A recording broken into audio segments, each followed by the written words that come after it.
welcome to a rather damp Trafalgar Square, where thousands of fans have gathered for the world premiere of Harry Potter and the Deathly Hallows Part 2.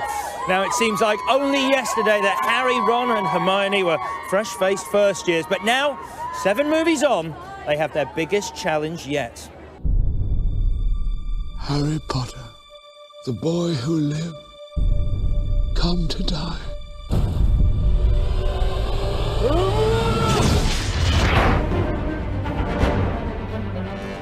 The 7 films prior to this have been leading to Harry's final confrontation with Voldemort.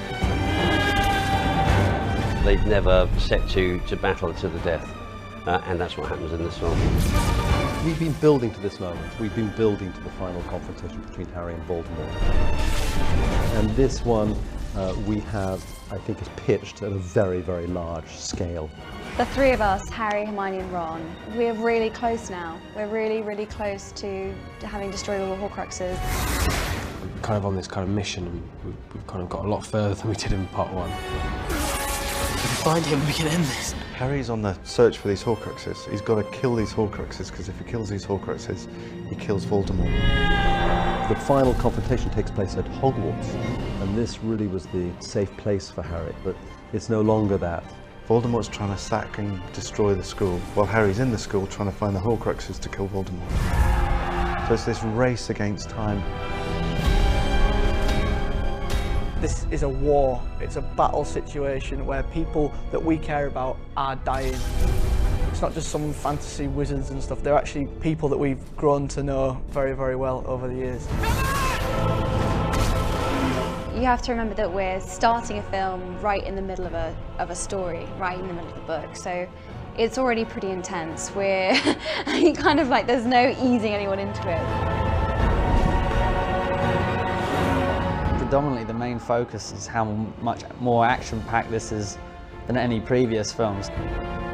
This film ultimately needed to be a big send-off for the series, but actually more importantly it had to have an emotional heart to it.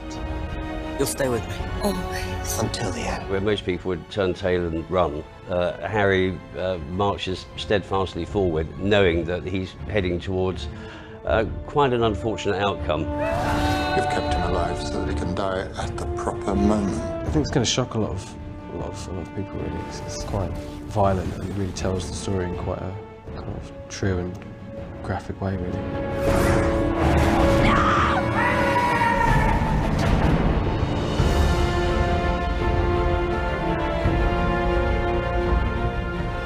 So, Matt, welcome to the premiere of your final movie. What do you make of this? Oh man, shush. This is amazing. I don't know what to say. I mean, I can't believe it. For the first time in 10 years, we've had the sunshine.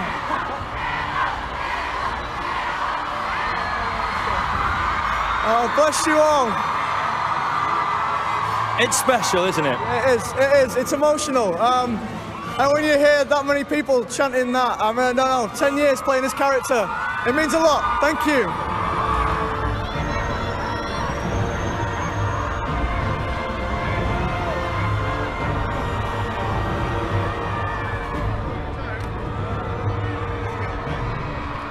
Ladies and gentlemen, welcome to the stage, Mr. Tom Felton. Hello, sir. What do you think that you've taken away from the Harry Potter movies and being in them? Other than a bunch of memorabilia.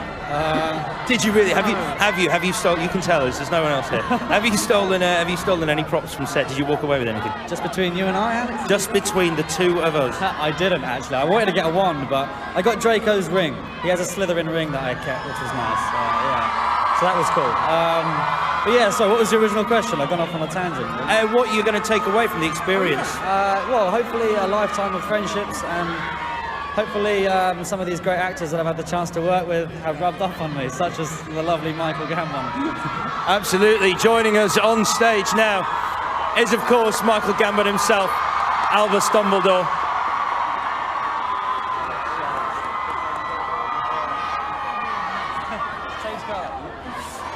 So, Michael, join myself and Tom. Tom, you could stay with us.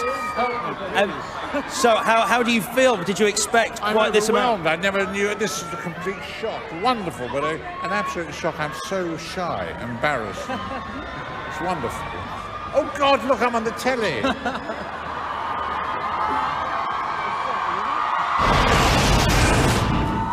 Ron Weasley may have started these movies as Harry's comedy sidekick, but as the series has gone on, he's found himself as much a part of the action as anyone. And as Rupert Grint's many fans will find out, in this final film, he takes Ron to the next level.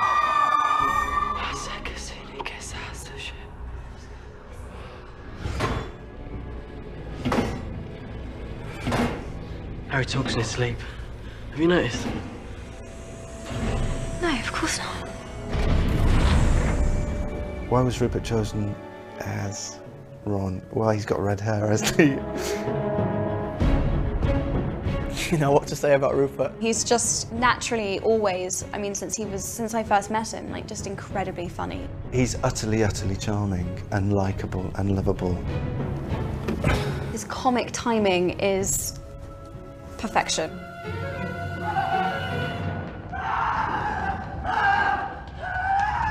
I'll set the bloody place on fire! I came into it quite flukily, really. It was just, I sent in this videotape of me rapping to Newsround.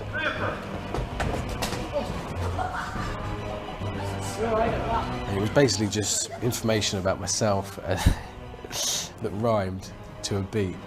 I say we jump now! He's actually the coolest person I know. When you're ready, Rupert. And action. Very laid back, very easygoing, and a really sweet, sweet man. Brilliant. You could never imagine arguing with Rupert. I couldn't even imagine what an argument with Rupert would be about. I don't know how he can go from being just a kid to Rupert Grint, Ron Weasley, you know, in all his films, making multiple films that he's made, winning several awards, and yet still just be like, oh, yeah, it's all right.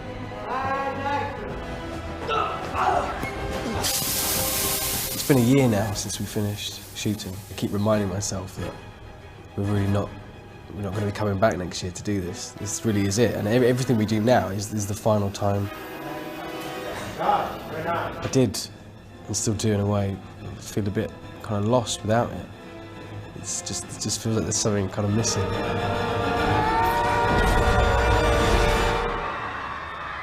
Ladies and gentlemen, Mr. Rupert Grint.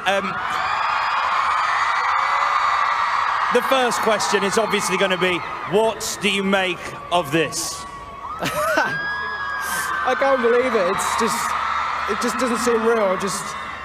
Yeah, it's been a very kind of emotional week, really, because I mean, it's been hard for me to really come to terms with the fact that this is over, and it's so great to see everyone here. It's just amazing. If there is one memory that you will take with you forever from being a part of Harry Potter, what will that memory be? I think it might be this. This is just unbelievable.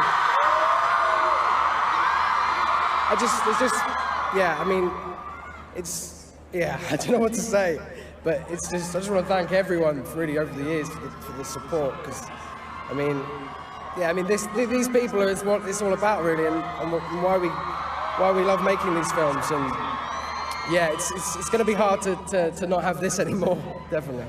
Well, Rupert, I will let you go and enjoy this phenomenal premiere. Thank you very much.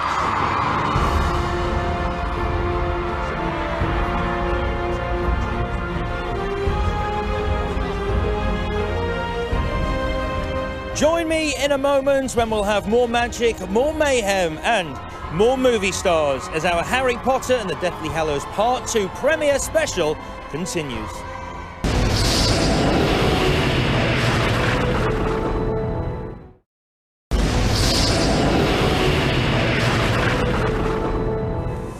Hello and welcome back to the Harry Potter and the Deathly Hallows Part 2 premiere special. I'm here in London's Trafalgar Square, the home of history, grandeur, tourists and pigeons.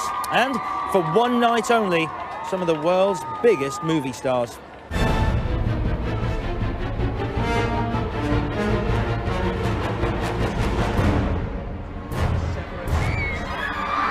ladies and gentlemen, Mr. Alan Rickman. Was it always a joy to pull on that black robe every time? It depended how much you'd eaten the night before, because the buttons got tighter and tighter as the years went on. This is very insane. I walk through this square several times a week. I live in London and I come through the square all the time. It's very, very, very surreal to see it with this atmosphere. And thank you all for coming very much.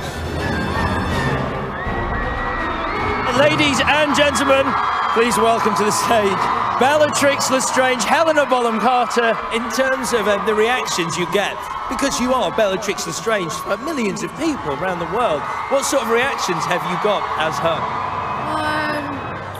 Well, it's funny that it's slightly worrying how many of you guys actually love her, because she is barking.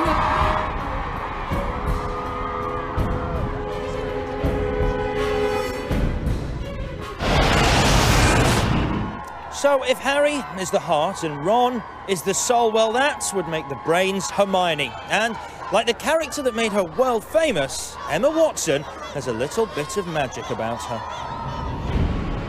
It's literally been my life. I don't remember much of my life before I was in these films. 3, 2, 1,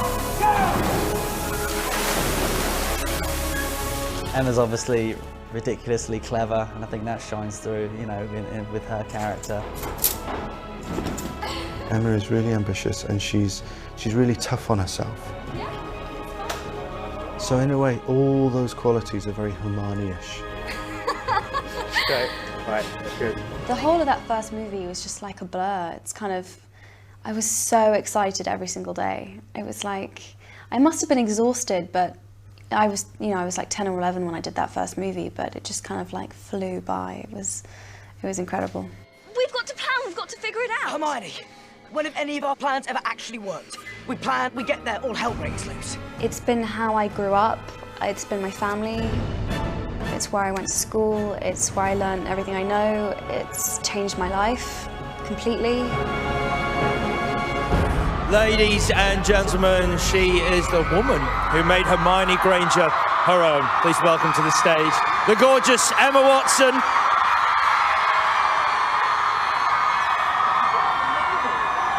You look for... I'm going to voice what I think everyone in the crowd is already thinking, which is that, Dan, you didn't get lucky. You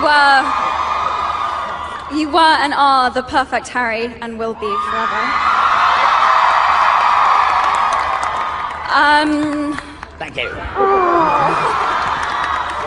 I know that's not really my place to say, it's actually Joe's, but she chose Dan too.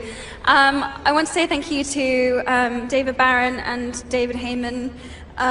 You've both been like fathers to me. David Yates, you taught me so much more than, you know, I'm so lucky to take everything that you've taught me with me. Steve Clovis, you gave Hermione the voice that I so hoped she would have, and she would have, and I'm so grateful. She's every bit as strong and beautiful and great as she is in the book, and I'm very grateful. Joe, thank you for writing these amazing books and for being